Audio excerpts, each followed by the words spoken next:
Assalamualaikum warahmatullahi wabarakatuh. Salam, Om Swastiastu, Namo Buddhaya, Salam Kebajikan. Selamat datang di video pembelajaran Bahasa Indonesia mengenai teks akademik. Yang terhormat, Bunda Profesor Dr. Hajah Hasnah Faizah ARMHum selaku dosen Bahasa Indonesia. Sebelum memasuki materi pembahasan pertama, izinkan kami untuk memperkenalkan anggota kelompok yang beranggotakan 4 orang. Yang pertama ada Alfreda Evan Mahendra, yang kedua saya sendiri, Alia Fiska Nurilahi, yang ketiga Asyifa Nurrahma, dan yang terakhir ada Kalista Anggraini.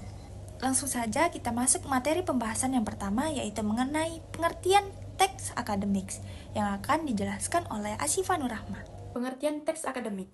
Menurut Kamus Besar Bahasa Indonesia, teks akademik adalah teks yang digunakan dalam kegiatan akademik, seperti makalah, jurnal, skripsi, dan lain sebagainya. Sedangkan menurut para ahli, teks akademik adalah teks yang ditulis dengan tujuan menyampaikan informasi ilmiah dengan menggunakan bahasa yang formal dan baku. Kemudian ada jenis-jenis teks akademik. Yang pertama, teks ilmiah. Teks ilmiah adalah teks yang dibuat berdasarkan metode ilmiah atau hasil penelitian. Teks ini berisi penjelasan tentang tujuan penelitian, metode yang digunakan, dan hasil penelitian yang diperoleh, serta kesimpulan yang diperoleh.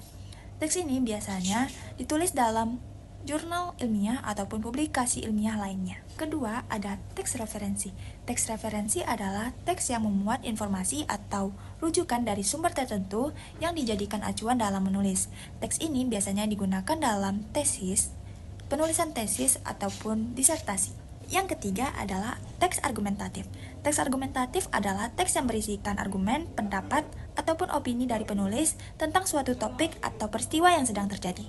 Teks ini biasanya digunakan dalam penulisan esai ataupun artikel opini. Yang keempat ada teks deskripsi. Teks deskripsi adalah teks yang berisi uraian, gambaran, atau deskripsi suatu tempat maupun peristiwa. Teks ini biasanya digunakan dalam penulisan laporan, artikel tentang suatu objek maupun peristiwa. Yang kelima adalah teks eksposisi. Teks eksposisi adalah teks yang berisi penjelasan atau penyajian tentang suatu topik maupun masalah. Teks ini biasanya digunakan dalam penulisan artikel ataupun makalah dalam topik tertentu. Yang keenam ada teks narasi. Teks narasi adalah teks yang berisi cerita tentang suatu peristiwa atau suatu pengalaman. Teks ini biasanya digunakan dalam cerita pendek, novel, maupun biografi. Yang ketujuh ada teks instruksi. Teks instruksi adalah teks yang berisikan petunjuk dalam melakukan sebuah kegiatan atau tindakan.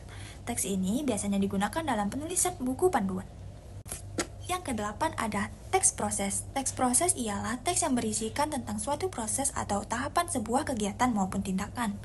Teks ini biasanya digunakan dalam penulisan makalah ataupun artikel tentang suatu proses, seperti proses produksi maupun proses desain.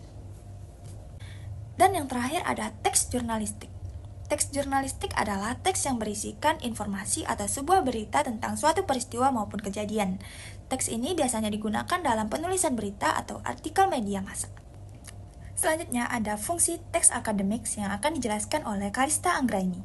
Yang pertama, itu ada sumber pengetahuan, yang mana teks akademik berfungsi sebagai sumber informasi yang kredibel, yang menyajikan hasil penelitian dan pemikiran kritis yang dapat digunakan oleh mahasiswa dan akademisi untuk memperdalam pemahaman. Yang kedua, ada pengembangan keterampilan berpikir kritis, yang mana mahasiswa itu dilatih untuk berpikir kritis, mereka belajar untuk mengevaluasi argumen dan juga membandingkan sudut pandang. Yang ketiga, ada pembelajaran mandiri, yang mana mereka dapat menjelajahi topik yang menarik minat mereka dan memperluas pengetahuan tanpa bergantung pada pengajaran langsung. Hal ini itu bisa dapat mendorong rasa ingin tahu seseorang dan juga inisiatif untuk belajar. Yang keempat itu ada dasar untuk penelitian, yang mana teks akademik ini menyediakan landasan untuk melakukan penelitian. Mahasiswa yang sedang melakukan skripsi dan juga mahasiswa yang sedang melakukan penelitian bisa menjadikan teks akademik sebagai sumber referensi utama untuk menyusun latar belakang dan juga kerangka teoritis. Yang kelima, itu ada penguatan argumentasi, yang mana teks ini berfungsi untuk melatih mahasiswa dalam menyusun argumen yang logis dan terstruktur. Yang terakhir, itu ada standar penilaian. Teks ini itu sering digunakan sebagai acuan dalam penilaian akademik seperti dalam ujian, dalam tugas, dan juga proyek. Mahasiswa ini diharapkan untuk menggunakan dan merujuk pada teks akademik sebagai bagian dari proses evaluasi dan objektif. Materi selanjutnya mengenai karakteristik teks akademik yang akan dijelaskan oleh Alfreda Evan Mahendra. Karakteristik teks akademik ada 9, yaitu yang pertama, bersifat sederhana dalam struktur kalimat. Yang kedua, padat informasi. Yang ketiga, padat kata leksikal. Yang keempat, menggunakan istilah teknik. Yang kelima, analisis yang mendalam dan detail. Yang keenam, gaya bahasa yang tidak emosional. Yang ketujuh, memiliki tujuan komunikatif yang jelas. 8, struktur teks sistematis. Dan yang kesembilan, penggunaan bahasa formal. Dan yang terakhir ada struktur teks akademik yang akan dijelaskan oleh Asifa Nurrahma. Struktur teks akademik ada 6. Yang pertama yaitu perkenalan. Di dalamnya berisikan tentang latar belakang topik yang akan dibahas dan spesifikasi masalah dari yang umum hingga yang lebih rinci. Lalu ada rumusan masalah dan alasan mengapa pentingnya kita membahas topik tersebut. Struktur yang kedua yaitu tinjauan pustaka. Di dalamnya berisikan tentang pembahasan terkait topik yang dibahas. Setiap pembahasan itu berbeda-beda tetapi tetap berkaitan dengan topik yang dibahas dan dipisahkan oleh subbab. Lalu didominasi oleh kutipan literatur dan urutan pembahasannya itu dari yang umum ke khusus, lalu diakhiri dengan kesimpulan. Struktur yang ketiga adalah hasil, yang mana berisikan tentang data, angka, dan metode yang digunakan. Di sini juga disebutkan tanpa kutipan, yang mana semua penulisannya murni hasil dari penelitian yang telah dilakukan, sehingga tidak menggunakan tanda kutip lagi atau tanpa kutipan. Lalu di sini juga disebutkan analisis statistik, yang mana semua angka-angkanya harus dianalisis secara statistik sebagai bentuk kesimpulan semua angka-angka yang diperoleh.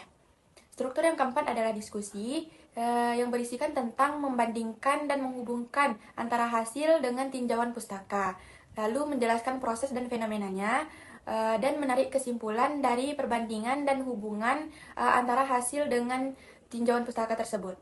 Struktur yang kelima adalah kesimpulan, yang mana berisikan tentang kesimpulan seluruh bab dan ringkasan penelitian.